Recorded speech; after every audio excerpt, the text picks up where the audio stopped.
আসসালামু আলাইকুম, বিসমিল্লাহির রহমানির রহিম। সম্মানিত দর্শক শ্রোতা ভাই এবং বোনেরা, এবার 2026 সালের গরমের শেষ দিক থেকে এখন পর্যন্ত, অর্থাৎ ফাল্গুন মাস থেকে শুরু করে শ্রাবণ মাসের দ্বিতীয় সপ্তাহ চলছে।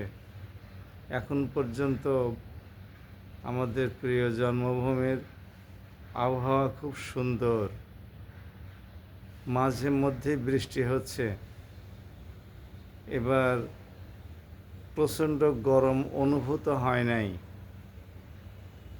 যেহেতু মাঝে মধ্যে বৃষ্টি হচ্ছে, কাজে মাটি ঠান্ডা থাকছে, গাছপালাগুলো কি সুন্দর সতেজ হয়ে উঠেছে, ফুলে ফলে সমৃদ্ধ হয়ে উঠেছে।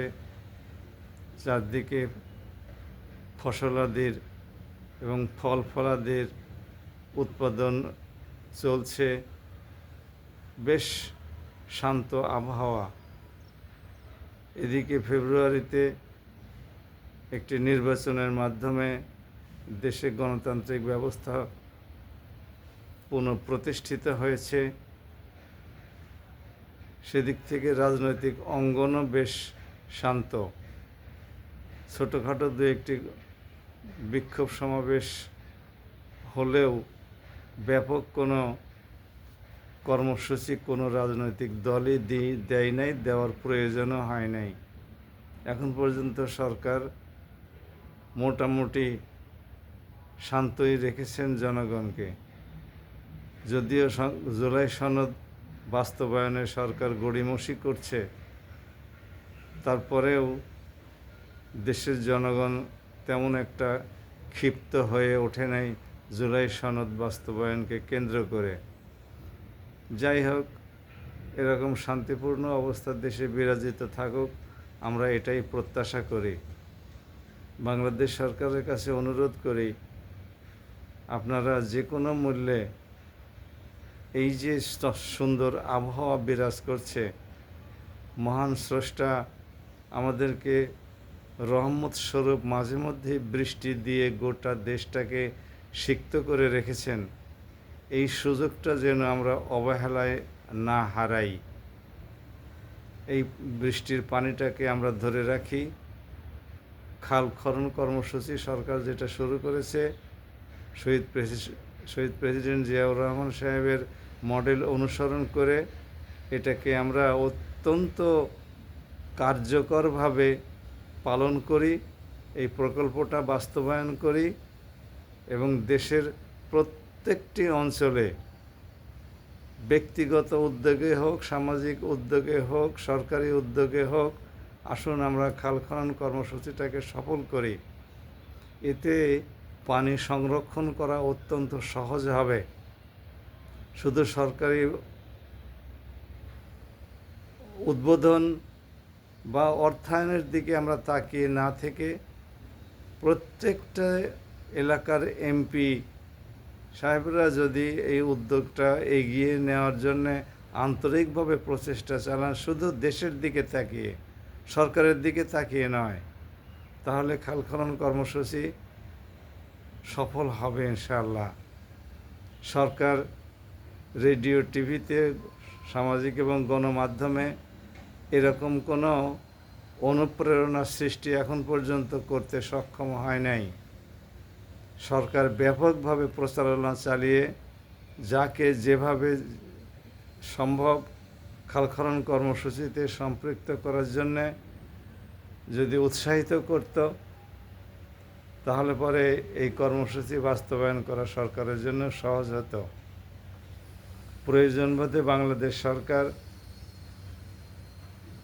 প্রতিটি এলাকায় খাল খনন কর্মসূচিতে সবচাইতে বেশি অবদান রাখার জন্যে বিশেষ পুরস্কারের ব্যবস্থা করুক,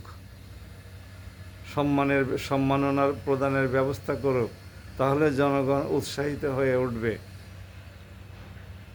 এবং সরকার বাংলাদেশ টেলিভিশন সহ বিভিন্ন টেলিভিশনে তাদের সেই খাল খনন কর্মসূচির সচিত্র প্রতিবেদন প্রকাশ করুক এবং করতে অন্যান্য টিভি চ্যানেলগুলোকে অনুপ্রাণিত করুক। তাহলেই সবাই আগ্রহী হয়ে উঠবে, অর্থায়ন করবে।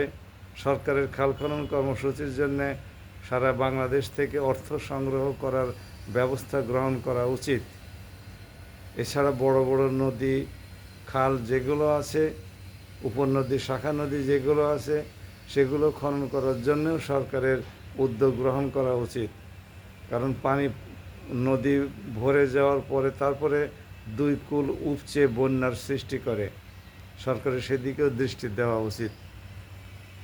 সবচাইতে বড় অবদান রাখতে পারে আমাদের এমপি সাহেবরা। তারা উদ্যোগে স্ব এলাকায় এই খাল খনন কর্মসূচিকে সফল করে পানিকে যদি ধরে রাখতে সক্ষম হয়, তাহলে সারা বছর বাংলাদেশকে শস্য শ্যামল এবং শান্ত রাখা যাবে। গাছপালা, পশু পাখি, অন্যান্য প্রাণী সবগুলোই সুন্দরভাবে গড়ে উঠতে পারবে। সমস্ত প্রাণীকুলই শান্ত থাকবে। আমরা আশা করি এমপি সাহেবরা এই উদ্যোগটা অবশ্যই গ্রহণ করবেন, জনগণকে অনুপ্রাণিত করবেন। আলেম ওলামা মাশায়েখরা যারা দেশের বিভিন্ন অঞ্চলে ওয়াজ মাহফিলে বক্তব্য দেন, তাদেরও উচিত এই খাল খনন কর্মসূচিটাকে উৎসাহিত করার জন্যে বয়ান দেওয়া, বিভিন্ন দৃষ্টিকোণ থেকে তথ্য সমৃদ্ধ বয়ান দিয়ে জনগণকে উৎসাহিত করা এবং জনগণের কাছ থেকে যার যা সামর্থ্য আছে অর্থ আদায় করে নিয়ে একটি তহবিল গঠন করে জনগণকে সেই এলাকার নেতৃবৃন্দের সাথে, ধর্মীয় নেতৃবৃন্দের সাথে করে খাল খনন কর্মসূচিকে সফল করার জন্য উৎসাহিত করা। সকল মহলে এভাবে যদি এটাকে আন্দোলন হিসেবে ধরা হয়, তাহলে আশা করা যায় দেশ সামনের দিকে এগিয়ে যাবে এবং দেশের প্রতিটি অঞ্চলে পানি সংরক্ষণাগার প্রতিষ্ঠিত হবে। খালগুলো পানিতে টইটম্বর থাকবে সারা বছর। আমরা সারা বছরই দেশটাকে শান্ত দেখতে পাবো, ঠান্ডা দেখতে পাবো ইনশাআল্লাহুল আজিজ। আবহাওয়ারও পরিবর্তন ঘটবে, আমাদের জনজীবন, সকল প্রাণীর জনজীবন স্বাচ্ছন্দ্যময় হয়ে উঠবে। আপনারা বিষয়টি ভেবে দেখতে পারেন, সরকারও বিষয়টি ভেবে দেখতে পারে। সবাই ভালো থাকুন। আসসালামু আলাইকুম ওয়া রাহমাতুল্লাহ।